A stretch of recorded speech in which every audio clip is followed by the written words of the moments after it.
이번 강의는 이제 건축법이죠. 건축법은 7문항이 출제되는 걸 알 수 있겠죠. 그리고 또 건축법이 요새 와서 아주 좀 난해한 쪽으로 더 출제되고 있습니다. 우리는 공법 자체를 100점 받는 것이 아니죠. 100점 받는 게 아니라 100점을 60점을 100점이라 생각하시고 여러분들 하시면 합격하실 것이다. 이렇게 제가 이야기한 것이 바로 그런 이유입니다. 자꾸 변해가죠. 자, 그러면 한번 건축법에 대해서 나가도록 해봅시다.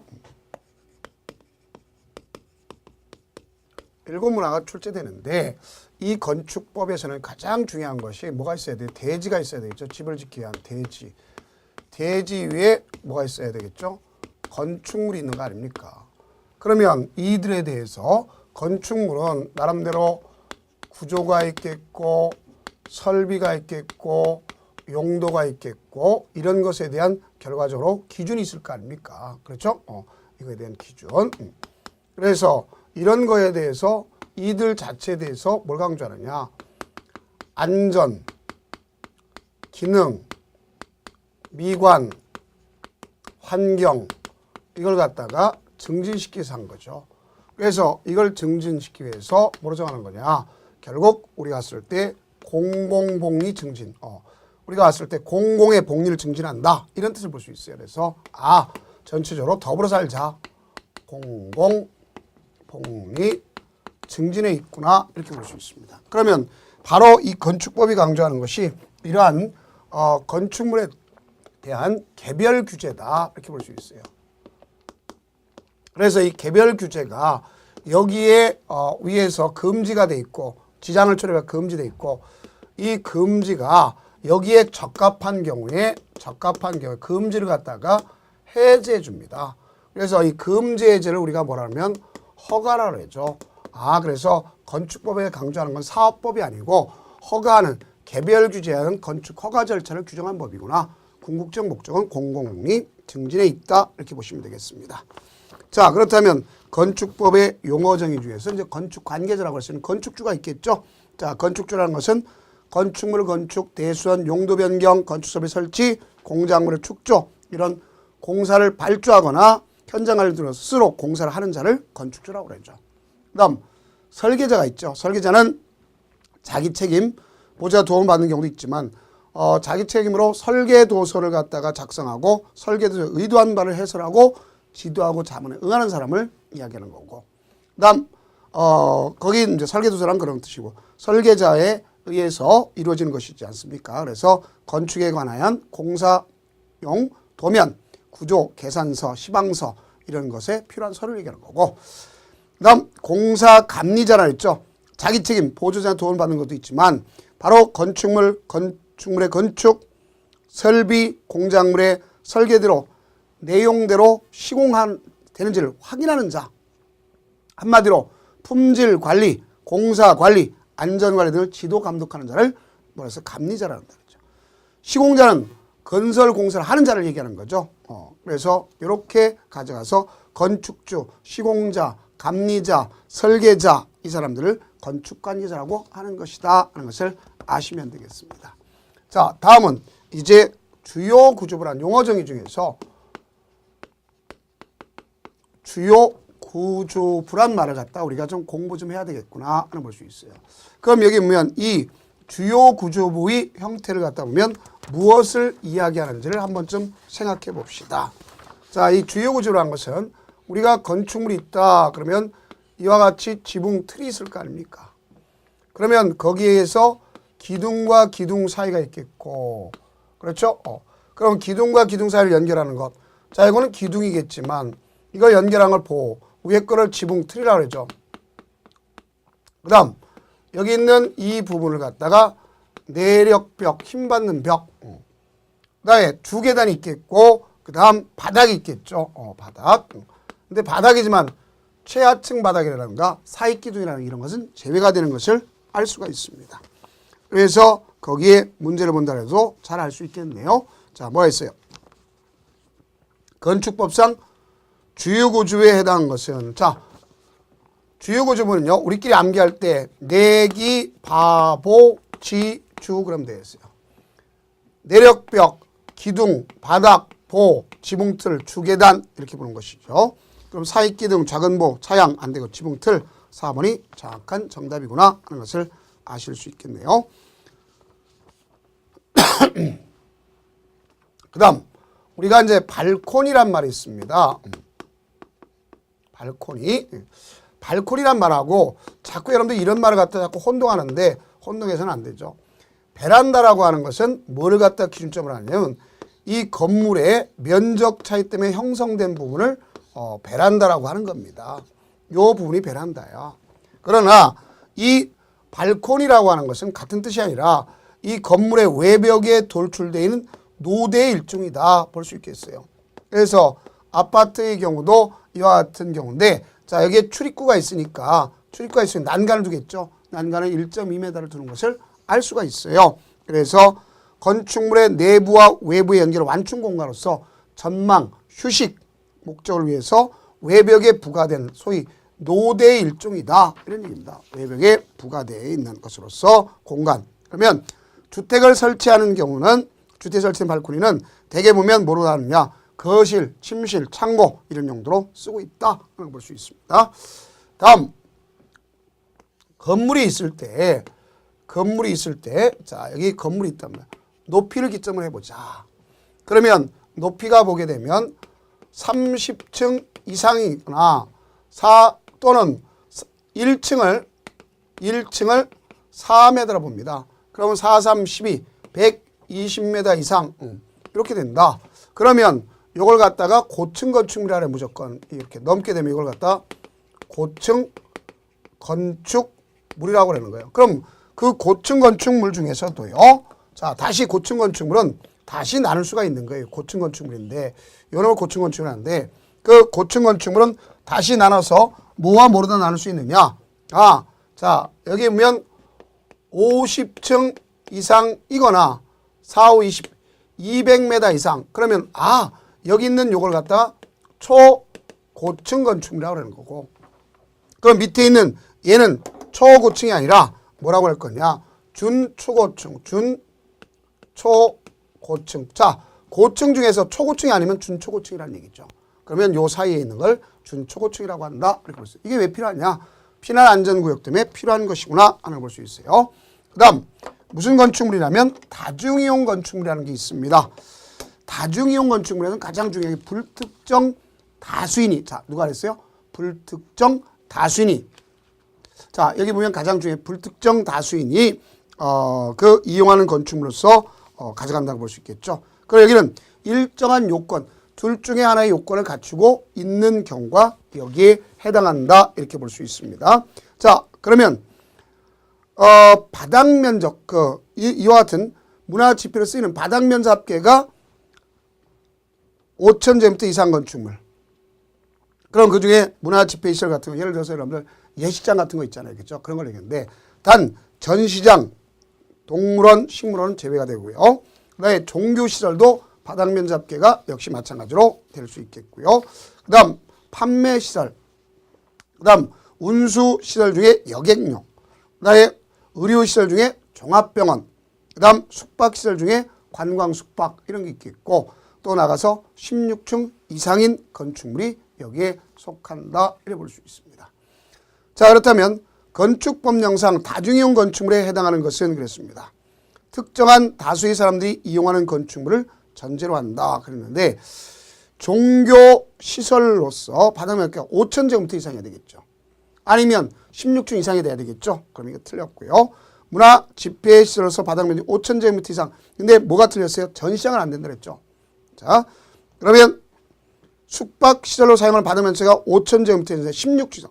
자, 여기 보니까 16층 이상이 되네요. 5,000 아니더라도 16층이 되네요. 될 수 있겠죠. 숙박 중에 관광 숙박이니까. 그 다음 나가서 문화 집회 시설로 사용하는 것은 바닥 면적이 5,000인데 자, 뭐 5,000은 되지만 동식물원은 안 된다 그랬죠. 동물원, 식물원, 전시장은 안 된다 그랬지 않습니까? 자, 그래서 정답이 3번이구나 하는 것을 아실 수가 있겠죠. 다음 특수구조 건축물. 특수구조 건축물이 왜 생겼는지를 여러분들이 좀 이해를 해두시면 되겠구나 볼 수 있어요.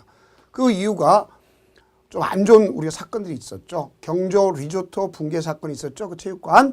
그러면 그런 것을 기점으로 해서 보니까 안전 문제 생기더라. 그래서 한쪽 끝에 고정되고 다른 끝 지지되지 아니한 구조로서 된 보, 차양 등이 외벽의 중심선부터 3m 이상 돌출되어 있다. 자, 그런 얘기가 바로 뭐냐? 여러분들 되게 보면 물류창고 같은 거 한번 보세요. 대형 물류창고를 갖다 보게 되면 이와 같이 물류창고가 있는데 여기에 물건을 싣기 위해서 이와 같이 어떤 자동차가 들어가니까 또 물 하역할 때 또 우리가 상차할 때 뭐가 문제냐면 비가 들이치면 안 되니까 이와 같이 돌출되게 할 수 있지 않습니까? 그 요게 3m 이상 나왔다. 이것도 특수구조 건축물이다. 이렇게 생각하시면 되겠습니다. 그다음 기둥과 기둥 사이. 자, 기둥과 기둥 사이 경관이래죠. 이게 얼마냐? 20m 이상. 내력벽과 미력도 20m. 또 특수공법에 의해서 즉 특수설계 시공 공법에 의해서 국토교통부이 정한 고시한 구조물이 바로 여기에 속한다. 볼 수 있습니다. 다음은 이제 요새 인테리어들 많이 있죠. 그런데 그 실내 건축이란 말을 정의를 해줘야 되겠죠. 그래서 부실한 것들이 많이 이루어지기 때문에 그렇습니다. 그래서 실내 건축이란 건 건축물의 실내를 안전하고 쾌적하고 효율적으로 사용하기 위한 내공간만에 칸막이를 구획한다든가 아니면 벽지나 천장재나 바닥재라든가 유리 등을 갖다가 재료 장식을 설치하는 걸 뭐라 한다? 하나의 실내 건축이라고 한다. 이렇게 볼 수가 있습니다. 그러면 실내 건축 같은 경우에 보면 실내에 설치한 가스관 있죠. 가스, 전기, 배관 이런 경우도 역시 마찬가지고 또 실내에 설치된 자 이런 문 중에 뭐요?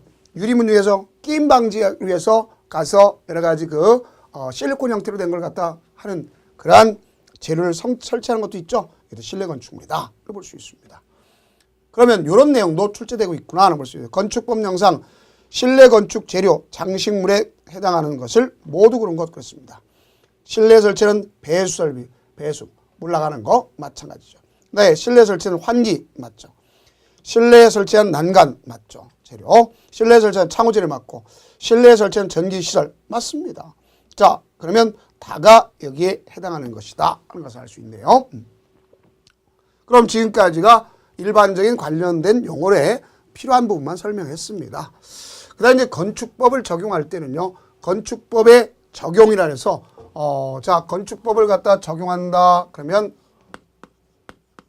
적용 대상물이 있겠고 적용 행위가 있고 적용 범위가 있다 이렇게 보시면 되겠습니다. 그래서 요걸 지금 위주로 다 나가면 되겠구나 볼 수 있어요. 그러니까 적용 대상물, 적용 행위, 적용 범위 이걸 기준점으로 나가면 되겠구나 이렇게 볼 수 있습니다. 그렇다면 적용 대상물의 가장 대표적인 것은 뭐가 있느냐? 대지가 있겠죠. 그 다음 건축물이 있겠죠.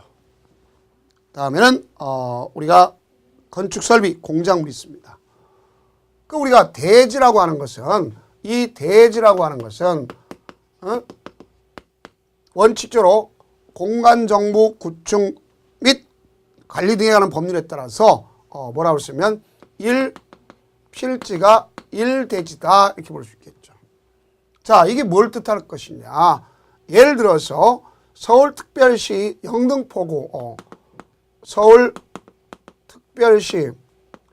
영등포구에 있는데 요게 예를 들어서 나쁜 뜻으로 받아들이지 말고 여기 잡종지다. 자, 4번지 땅인데 요게 잡종지인데 1200제곱미터가 있다. 그럼 요게 한 필지랍니다. 한 필지. 근데 잡종지에다도 만약에 건물을 짓게 됐더라. 그러면 이 건축물을 짓게 되면 이 자체는 지목과 상관없이 대지가 되는 거예요. 그래서 이와 같은 경우를 이야기할 수 있습니다. 다만 예를 들어서 여기 영등포고 자 가서 보면 예를 들어서 우리가 또 이런 경우가 있지 않습니까? 자 신길동 만약에 신길동 4번지 땅이다. 그럼 신길동이라고 하는 경우는 결국 지번부여지역이죠. 그런데 자 여기랑 자 뭐가 문제될 수 있냐면 이제 이런 형태가 또 문제가 될 수도 있어요. 가서 이 옆에 기준점이 되는 것으로서 만약에 구가 맞춰질 때 서로 간에 여기 지번부역이 다르더라. 이런 경우도 있을 수 있어요, 없어요? 있죠. 만약에 예를 들어서 대방동이 있더라. 그럼 대방동과 이 신길동은 지번부역이 다르지 않습니까? 근데 여기다가 두 필지가 되죠. 이건 두 필지가 지번부역이 다르기 때문에. 근데 여기다 대형 건물을 짓겠다. 그럼 하나의 필지가 되는 것을 알 수가 있죠. 하나의 대지가 되는 거죠. 필지가 아니라 두 개의 필지가. 이런 경우가 될 수 있어요. 그래서 둘 이상 필지에 걸쳐서 하나의 건축물을 지면 역시 그것도 역시 되는 것을 알 수가 있습니다. 다음 이제 뭐가 문제가 될 것이냐면 역시 공간정보 구축 및 관리 등에 관한 법률에 따라서 합병이 불가능하다. 자, 지금 여기 봐요. 우리가 왔을 때 대방동하고 신길동은 지번부역이 다르죠. 그러면 두 필지잖아. 합필할 수 없죠. 그런데도 소유권과 소유권 이해가 다르지 않으면 하나의 건물을 지을 수가 있다. 그래 볼 수 있어요. 도면 축적이 다르든가 집안이 연속되지 않았더라도 할 수는 있다. 이렇게 볼 수 있습니다.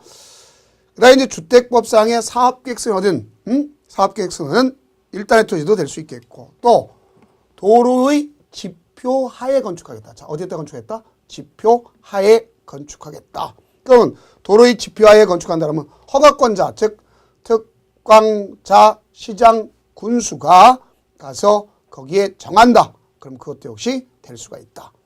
그 다음 만약에 예를 들어서 여기 보면 서울특별시 금천구 시흥동에 자, 두 개의 필지가 있어요. 6번지 필지와 8번지 필지가 있어.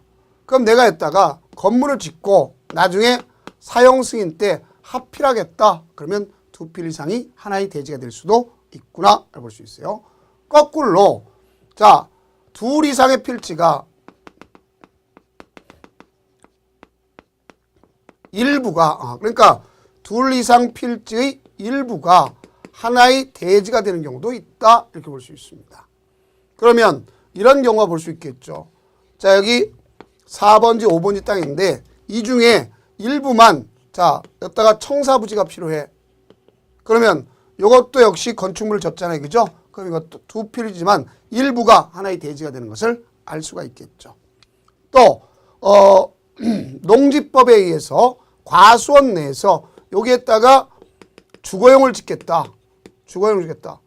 그러니까 과수원이나 목장용진의 일부를 갖다 주거용 짓면 그건 벌써 지목도 대가 되고 역시 한 필지의 일부가 하나의 대지가 되는 거나 마찬가지다 볼 수 있습니다. 산지관리법 산지전용 허가받다든가 또 국토의 계획민을 부분에서 일부를 개발행 허가받았다. 하게 되겠죠. 그 다음 이렇게 많은 대형 필지를 갖다가 나중에 집합 건물을 져가지고 자, 무슨 건물을 져요? 집합 건물을 져가지고 분필할 거를 조건으로 한다. 이것도 역시 하나의 대지가 되는 게 아니라 자, 하나의 필지가 여러 개의 대지가 되는 것을 알 수가 있겠죠. 자, 이렇게 될 수 있어요. 그 다음 이제 건축물이다 하는 걸 볼 수 있겠죠. 대지 다음에 이제 건축물. 자, 우리가 여기 보면 이 건축물이다 그랬는데 이 건축물은 우리가 토지에 정착이 돼야 돼요. 그럼 토지에 정착되어 있는 것으로서 기둥 또는 기둥이 있을 수 있겠고 기둥이 있을 수 있겠고 벽이 있을 수 있고 그러나 필수로 반드시 있어야 될 것은 바로 뭐냐? 이 지붕을 갖고 있어야지만 되는 것이다. 볼 수 있어요. 그래서 지붕이 필수다. 그래서 지붕과 기둥 또는 벽 이게 무엇보다도 가장 필요한 내용이구나 하는 걸 알 수 있어요. 그래서 우리가 보게 되면 건축물이 되려면 토지에 정착된 공작물 중 지붕과 기둥 또는 벽 그럼 여기에 딸린 담장이나 대문이나 이런 것도 역시 건축물이 될 수가 있다 볼 수 있어요. 그러면 아무리 지붕이 있다 할지라도 건축법상 제외되는 것이 있습니다. 그러면 건축법상에 적용받지 않는 거 건축법상 적용받지 않는 건축물이 있다. 그러면 우리는 고관철문이라고 이렇게 공부하시면 돼요. 고관철문이다. 이렇게 공부하시면 된다. 그럼 이게 뭐라 볼 수 있냐? 요거는 순서, 우리 교재의 순서 기점으로 한다면 문화재보호법상 지정가지적 문화재. 그러면 문화재보호법상 지정가지적 문화재는 그대로 어디에 볼 수 있냐면 그 종전의 토지에 그대로 남아있는 것을 우리가 알 수가 있겠죠. 자, 그런 것도 여러분들이 이해를 해 두시면 되겠습니다. 자, 그렇다면 그것이 여기에 또한 내용이 될 수 있겠고요. 두 번째는 철도 운전 보안시설. 철도 운전 보안시설. 플랫폼 있죠. 그런데 여러분들이 또 하나 아실 것은 만약에 서울 역사, 영등포 역사, 수원 역사, 평택 역사, 천안 역사 만약에 다 새로 건물을 신건 역사를 졌죠. 그건 건축법에 적용받는다는 소리입니다. 그거는 옆 건물은 단지 운전보안. 그럼 여러분들 대표적으로 뭐냐? 예전에는 철길에 건널목이 있었죠. 그렇죠? 건널목에 누가 있느냐? 철도가 있고 건널목 여기 간수가 있었잖아요. 철도 간수. 그럼 그 사람이 계속 거기 서 있는 건 아니죠. 비가 오면 들어갔다 나올 때 하는 게 있죠. 그럼 운전보안시설이면 그런 거 들어가지 않는다. 볼 수 있어요. 그 다음 고속도로 통행료 징수세를 보면 분명히 요금 받는 사람들 비 맞고 서 있지는 않죠. 그렇죠? 자, 그 다음에 이제 뭐냐? 간이 컨테이너를 이용한 창고로서 이동이 용이하게 쓰이는 것으로서 우리가 공장에 용도로만 사용하고 있는 것으로서 쉬운 거 컨테이너 박스 있잖아요. 컨테이너 박스도 주거용으로 쓰면 그거는 해당 사항이 됩니다. 고정되어 있으면. 그렇지 않으면 안 되는 것이다. 알 수 있어요. 그렇다면 문제를 갖다 한번 보도록 해봅시다. 건축법령상 건축법이 모두 적용되지 않는 건축물이 아닌 것 그랬습니다. 건축법이 모두 적용되지 않는 건축물이 아닌 것. 그럼 건축법상 적용되는 걸 고르시오. 이거는 마찬가지죠. 응? 그러면 자, 곡간철문 있죠. 자, 그러면 문화재보호법상 지정 문화재 적용받지 않죠. 그다음 철도 운전, 철도 선로 부지하는 철도 선로의 위나 아래에 가로지는 보행자 시설 들어가지 않죠. 그 다음 나아가서 고속도로 통행 징수시설 적용받지 않죠.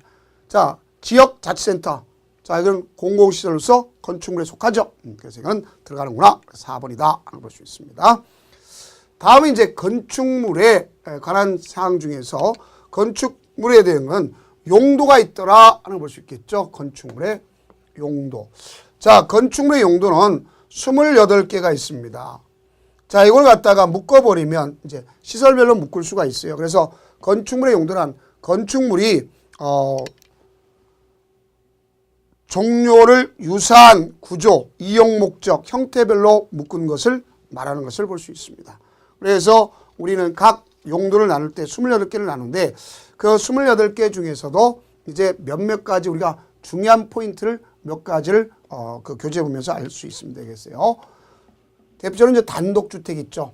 그러면 이제 단독주택이다 그랬으면 단독주택 갖춘 것 중에서 가정, 어린이집, 또 여러분 공동생활가정 또는 지역 아동센터, 노인복지시설, 노인복지는 노인복지주택은 제외입니다. 자, 그러나 그런 경우도 역시 포함시키는 걸 알 수 있다. 노인복지주택 같으면 이제 실버타운으로서 이거는 이제 노유자 시설에 속하겠죠. 그럼 조심하면 되겠고요. 그러면 단독주택에는 다중주택이 있어요. 다중주택이란 말은 여러분이 뭐라 했더니 하숙집을 연상하시면 돼요. 그래서 학생 또는 직장 등의 여러 사람이 장기간 거주할 수 있는 구조로 되어 있는 것이 바로 여기에 속하는 것이구나 하는 것을 아시면 되겠고요. 그 다음 그들은 하숙집은 독립된 주거 생활을 영위할 수가 있다 없다? 자, 없어야 되겠죠. 그래서 보면 그것이겠고 그럼 독립된 주거 생활을 영위할 수 없다는 얘기는 그 각 실별로 욕실을 갖추고 있으나 취사 설치하지 아니할 것 이런 걸 볼 수 있겠죠. 그다음에 연면적은 330제곱미터 이하 그리고 층수가 얼마다? 3층 이하 이렇게 볼 수가 있습니다. 다음 이제 다가구라는 것도 단독주택에 속하는 겁니다. 그럼 다가구는 여기 있는 것에 모두 갖춘 것이어야 되는데 자, 주택으로 쓰이는 지하층을 제외하고 3계층 이하. 3계층 이하. 그다음에 1층을 바닥 면적 이 2분의 1 이상 피르티 구조로 하고 주차장으로 쓴다. 그러면 그 나머지 부분 주택 외의 용도로 쓰이면 그 층수에서 제외시킨다. 이런 얘기겠죠. 자, 이게 무슨 소리냐? 이런 말을 쓸 수가 있는 거죠. 건물을 지을 때 자, 여기가 지표면입니다. 그러면 여기가 주차장을 써요. 주차장을. 그 다음에 여기는 예를 들어서 뭐 창고로 쓴다든가 계단을 씁니다. 그러고 주택, 주택, 주택. 오. 그럼 이건 몇 층이냐? 4층인데, 자, 주택, 주택, 주택을 쓰는데, 이건 층수에 들어가지 않아요. 자, 그걸 여러분들이 이해해 두시면 되겠습니다. 그래서, 나머지 부분은 주택 외의 용도로 쓰면, 그 층수는 주택 층수로 들어가지 않는다. 그래서 주택으로 쓰이는 층수가 몇 개? 하나, 둘, 세 개. 층수가 3층이어야 된다. 보세요. 3층이야. 그럼 1개동으로 쓰이는 바닥 면적 합계가 부설 주차 면적을 제외하고 이런 걸 제외하고 얼마를 갖다 기점하냐? 660. 요게 있는 것이 660제곱미터 이하다. 이렇게 보시면 되겠습니다. 그다음 세대 수는 몇 세대? 19세대 이하. 그다음 이제 단독주택의 마지막이 뭐가 있다 보시면 공간이 있죠. 공간 같은 경우는 뭘 연상하시면 되면 공간 같은 경우는 왜 우리가 관사 있죠. 관사. 그래서 누구누구 관사 같은 거 있잖아요. 그런 경우를 볼 수 있습니다. 다음 공동주택 그랬죠. 공동주택의 경우에서 보니까 우리가 1층 전체를 피루트 구조로 하는데 아파트와 연립은 전체를 피루트 구조로 하면 층수에 들어가지 않습니다. 그런데 이제 우리가 다세대는 역시 2분의 1 이상 그러면 그걸 주택으로 쓰면 주택 층수에 들어가지 않아요. 아파트라는 건 주택으로 쓰이는 층이 몇 개 층? 5개 층 이상. 그럼 만약에 예를 들어서 피루티로 쓰고 있다. 피루티. 하나, 둘, 셋, 넷. 그러면 하나, 둘, 셋, 넷, 다섯, 여섯. 그러면 여기 보세요. 요게 바로 몇 개냐? 자, 만약에 요게 주택, 주택, 주택, 주택, 주택. 그럼 아파트야. 몇 개? 주택이 몇 개요? 5개. 그런데 만약에 요게 없더라. 그러면 5층이지만 요거는 층수에 들어가지 않아요. 주택 층수에. 하나, 둘, 셋, 4개죠. 그럼 이럴 때는 연립이나 다세대일 거예요. 연립 다세대는 이 바닥 면적 합계가 660을 초과하면 연립이고 이하면 다세대가 되는 것을 알 수 있습니다. 그래서 그렇게 정리하면 되겠어요. 그 다음 기숙사란 말이 있죠. 기숙사는 학교, 공장 등의 학생이나 또 종업원 등으로 쓰이는 것으로서 여러분들 뭐가 있어요? 여기도 독립된 주거 생활을 해서는 안 되겠죠. 그래서 소위 뭐라고 얘기할 수 있는 거냐? 가장 거기에 기본이 되는 것은 독립된 주거 생활을 영위하지만 공동 취사 구조로 돼 있고 독립된 주거 형태를 갖추지 않는다를 볼 수 있겠죠. 그럼 여기는 우리가 교육 기본법에 의한 학생 복지주택도 기숙사에 해당한다. 공동주택에 해당한다. 이렇게 볼 수가 있습니다. 근데 이 기숙사는요. 건축법상 주택이지만 주택법상 주택은 아니다 하는 걸 볼 수 있어요. 주택법상 주택은요. 독립된 주거 생활을 영위할 수가 있어야 된다 하는 것을 아시면 되겠습니다. 다음 주택 다음에 뭐가 있냐면 일종 근생이라 했어요. 일종 근린생활시설. 그래서 여기 보니까 기본적으로 보면 일종 근생이 있구나. 그러면 이때 일종 근린생활시설은 있어야 될 걸 원칙으로 합니다. 그래서 식품, 잡화, 의류, 완구, 서적, 건축자재 이런 걸 소매점으로서 우리가 보게 되면 쓰이는 바닥 면적 합계가 1000제곱미터입니다. 옛날 얘기하면 슈퍼마켓이라고 많이 했습니다. 그러나 이제 그렇지 않고 이렇게 바뀌었다. 소매점 같은 것으로서 이런 걸 판매하는 소매점으로서 1000제곱미터 미만. 그러면 만약에 1000제곱미터 넘었다. 그럼 판매시설이 돼요. 알겠죠? 휴게음식점, 제과점, 휴게음식점을 갖다가 뭐라고 보시면 주류를 판매하지 아니하는 곳입니다. 그러면 휴게음식점은 300제곱미터를 기준으로 하는데 300제곱미터 넘더라. 그러면 2종 근생이 되는 거예요. 그 다음 이용원, 미용원, 목욕장 이런 것이 있겠고요. 의류, 세탁, 수선하는 세탁소 있죠. 그러나 이제 공장 세탁소 같은 건 제외하고 나서는 되는 겁니다. 그 다음 의원, 치과 의원, 한의원, 침술원, 적구원, 조산원, 안마원, 안마원하고 안마실수 틀리죠. 주민의 진료, 치료를 위한 경우도 역시 일종 근생이다. 그 다음 탁구장, 자 조심해. 당구장은 2종 근생이 돼요. 탁구장은 1종이다 말 알 수 있습니다. 그래서 탁구는 머릿속에 하나 가지고 친다고 생각하면 되겠죠. 당구는 적어도 2개 이상 공 가지고 친다고 생각하면 됩니다. 자, 그래서 그렇게 정리해주면 되겠고 바닥 면적 합계가 500제곱미터면 500 넘게 되면 둘 다 운동시설임을 알 수 있습니다. 그 다음 지역자치센터, 파출소, 지구대, 우체국 이런 것으로서 1000제곱미터 미만이면 역시 어디에 속하느냐? 일종 근생이다. 이렇게 보시면 되겠고요. 다음 마을회관, 공중화장실, 대피소 이런 경우도 일종 근생이다. 자, 변전소, 그 다음에 도시가스 배관시설 이게 생겼죠. 정수장, 양수장 이와 같이 생활의 에너지 공급 급수가 그러면 일종. 그러니까 결국 일종 근생은 있어야 될 걸 원칙으로 한다고 생각하시면 돼요. 그 다음 이종 근생은 있으면 편한 것. 공연장, 극장, 영화관, 연회장, 음악당, 서커스 이런 경우로서 가져갈 수 있겠죠. 500제곱미터 미만. 그 다음 종교 집회장, 교회, 성당, 사찰, 기도원, 수녀원, 수도원, 제실, 사당 이런 것인데 자, 바닥면적 합계가 500제곱미터 미만입니다. 만약에 500제곱미터 이상이면 종교시설이다 이렇게 생각하시면 됩니다. 자동차 영업소도 바닥면적 1000제곱미터 미만이면 이종 근생. 서점, 총포 판매소, 사진관, 포구점 규모랑 상관없이 이종 근생. 자, 규모랑 상관없어요. 청소년 게임 제공, 인터넷, 컴퓨터 게임 이런 경우는 500제곱미터까지 해야죠. 내가 아까 했죠. 여러분들 다방 같은 것도 500제곱미터 이상이면 2종, 500제곱미터 미만이면 1종이라고 했죠. 일반점 규모랑 상관없이 2종입니다. 그 다음 장의사, 자 특히 알아야 되겠죠. 동물병원, 동물미용원 이런 경우도 2종. 학원, 자 조심해야 되겠죠. 자동차학원, 자동차 관련해서 무도학원은 위락시설에 속하는 겁니다. 그 다음 직업훈련소인데 운전 관련은 자동차와 관련된 거니까 따로 가져갑니다. 독서실, 자 테니스장, 당구장, 실내 골프 연습장 2종 근생이죠. 500제곱미터 미만. 금융업소, 부동산 중개 사무소 이런 것도 500제곱미터 미만이면 2종 근생. 그 다음 미술체험지, 거래, 다중이용시설. 자 옛날 말로 하면 뭐예요? 고시원이죠. 그렇죠?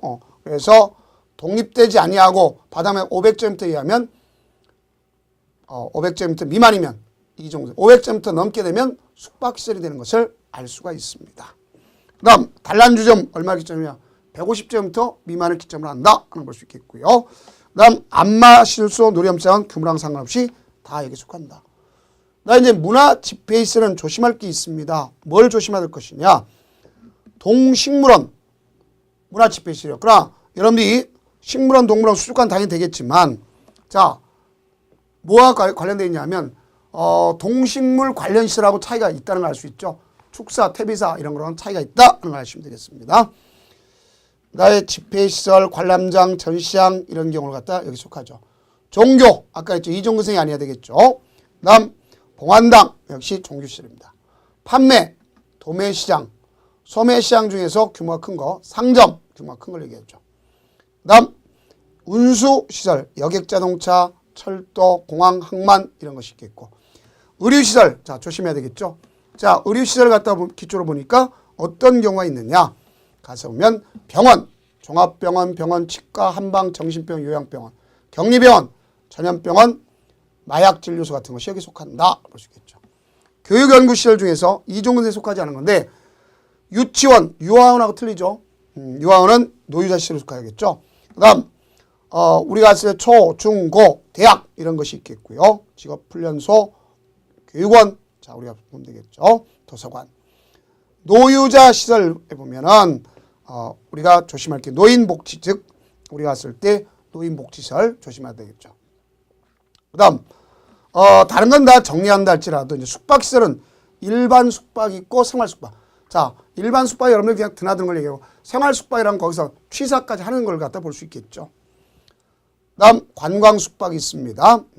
위락, 단란주점이 있는데 150제곱미터 넘어야 되고 유흥주점 있겠죠. 그 다음 무도장, 무도학원이 있습니다. 카지노 이런 것이 거기에 해당한다. 그 다음 이제 주차장 관련 시설이 있습니다.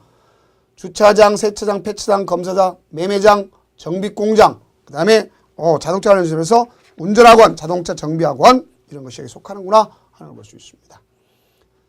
그 다음 쭉 내려가서 우리가 묘지 관련 시설 중에 화장장, 봉안당, 종교시설 이런 거 제외하고 그러니까 절에 봉안당이 있다. 그는 뭐라 볼 수 있어요? 묘지 관련 시설 아니죠. 그는 소위 종교시설에 속합니다. 묘지 자연장지가 있다. 관광휴게, 야외, 음악당, 야외극장. 음악당, 극장은 문화집회시설이지만 야외 잡은 관광한 거죠. 어린이회관, 관망탑, 휴게소 이런 경우가 있다. 장례식장, 자 조심해야 되겠죠. 우리가 장례식장이란 말은 별도로 되어 있는 거예요. 예를 세브란스 병원의 장례식장은 의료시설이다 하는 것을 보시면 되겠습니다. 그 다음 이제 건축설비가 있고 공작물이 있다 이런 걸 갖다 우리가 정리를 해볼 필요가 있는데요. 자 이런 내용들은 전반적으로 다시 한번 우리가 보도록 할 수 있도록 하겠습니다. 그러면 지금까지가 뭐에 대한 내용을 갖다 얘기했냐면 결국 건축법의 적용 대상물 중에 건축물까지 이야기했다 이렇게 보시면 되겠습니다. 고생 많으셨습니다.